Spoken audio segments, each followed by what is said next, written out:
seems devoted to recurrent expenditure instead of development.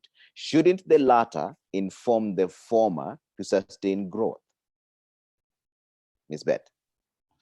Thanks, and thanks to Gusale for that question. I think over time, even if you look at the budget, not this year, over years, recurrent has always been bigger than development. Clearly, it's not new because it's 2021 that the recurrent is bigger than development. And I think partly it's because recurrent is mostly to pay wages, salaries, the day-to-day running of the office.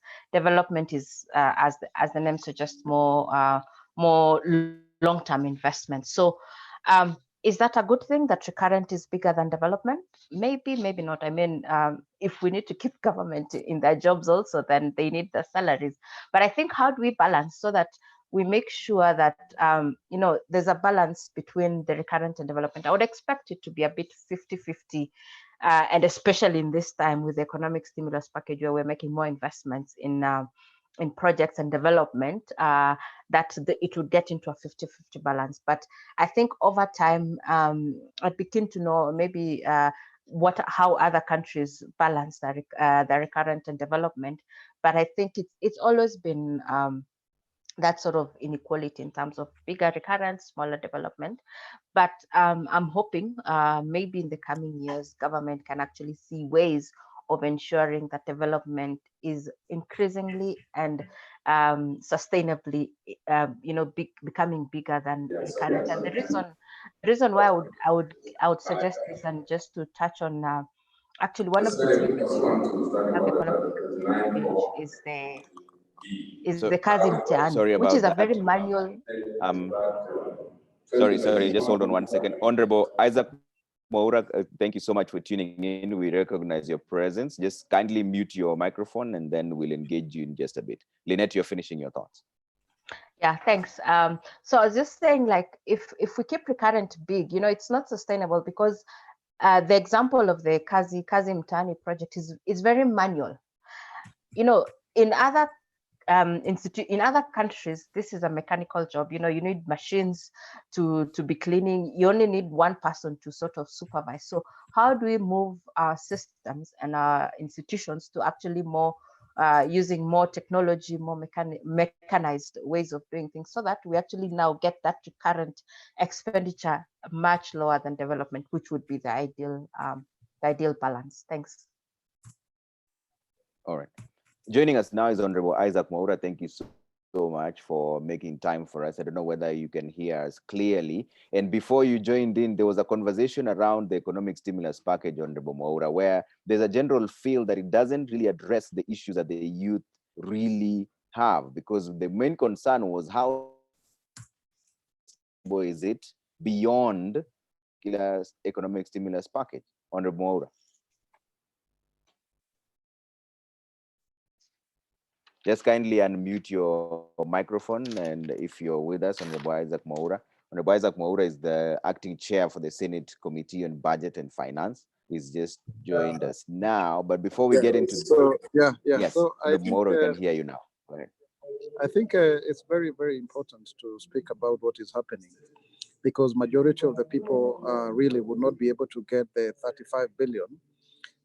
Or the 53 billion or the 7 billion, whichever that you look at it, from the various stimulus packages. What is important, though, is to look at how that money can circulate. Even if those who can access are able to have that money trickle down to the other sectors of the economy. And also because now also the borrowing culture is very low as a result of the fact that, Trevor, people are ambivalent about whether they can have high circulation in terms of business, in terms of their daily transactions. So basically, yeah, it's a big challenge, but at the same time also, we must also look at this from the purview of the fact that there's a lot of spending in government towards COVID-19 with very limited oversight roles. So I think these are some of the things that we need to look at.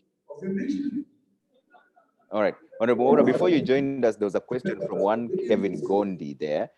Kevin Gondi was wondering how the job losses are going to be sustained in long term. What is the government making sure? How are you making sure as a government that the job losses will be addressed in the long term?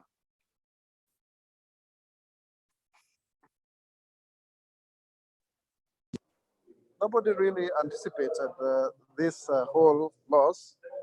And so therefore, we are seeing a very serious challenge with regards to how people are reacting to the job losses. Because you see now, sectors had already projected that they are going to be making money. But then government also is clueless. It's good to say that. The government is actually clueless with regards to how to handle this.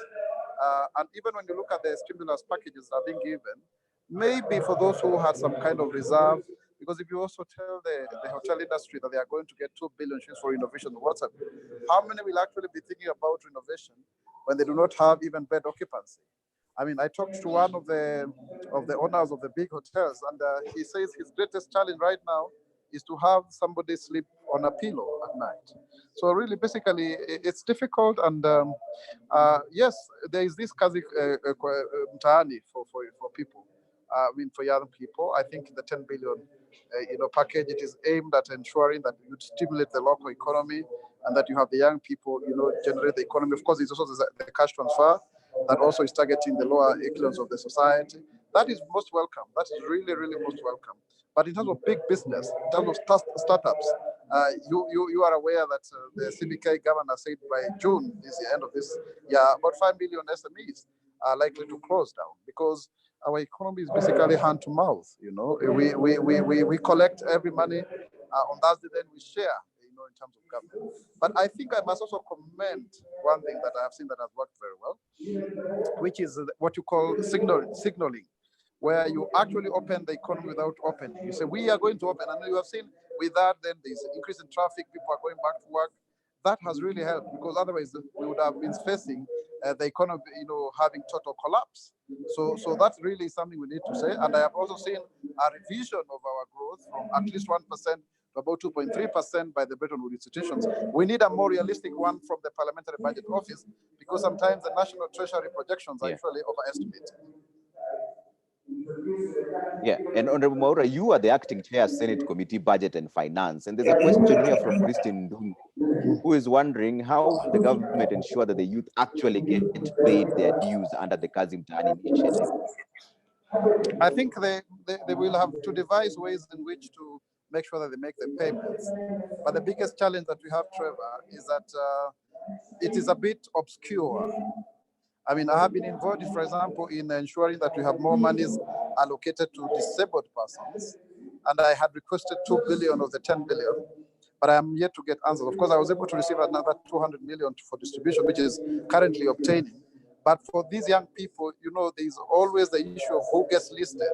Is it through nepotism? Of course, you can pay through a mobile money transfer system, but is it verifiable that you are able to know that the people who are given the money are the same people who are actually working? Otherwise, if that is not verified, then it cannot just be another conduit for corruption, because numbers are just numbers. People can have M-Pesa accounts, So that is a big challenge, and we wouldn't want to have divestiture with regards to management to stimulate local economy being taken offshore. And you have seen even the recent report from the World Bank about hundreds of billions of shillings from Kenya, which actually were invested back in the tax haven. So these are some of the things that we need to look at. But basically, I would want to say that we have seen a reduction of the civil society with regards to social accountability and oversight. We want to hear more of these voices at the grassroots level. Honorable Maura, I know you're in another function, so I'm trying to get as much of your thoughts as possible before I let you go. Do you believe number 8 of the economic stimulus package, which is enforcing the Buy Kenya, Build Kenya, 600 million shillings to get vehicles that are locally assembled, is that the right place to put that money? I think that's commendable, Trevor. It's good to give credit where it's due, because if we are importing 80,000 vehicles per year, and you can see the supply chain in terms of the second-hand spare parts.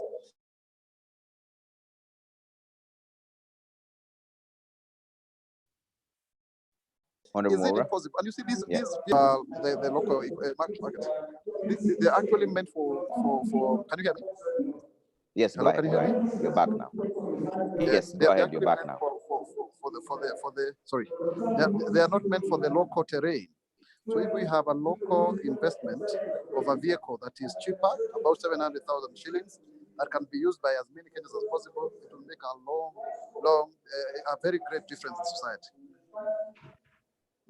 But you just mentioned now that about 5 million SMEs are going to go under because of this COVID-19. Shouldn't that money be pumped towards them because there are more? No, this is the longer term. This cannot be seen in the short term because obviously, Trevor, will not be in COVID-19 forever. I am talking about you go in that direction because we cannot over-import second-hand refurbished vehicles from Japan and other jurisdictions. We can manufacture our own. All right.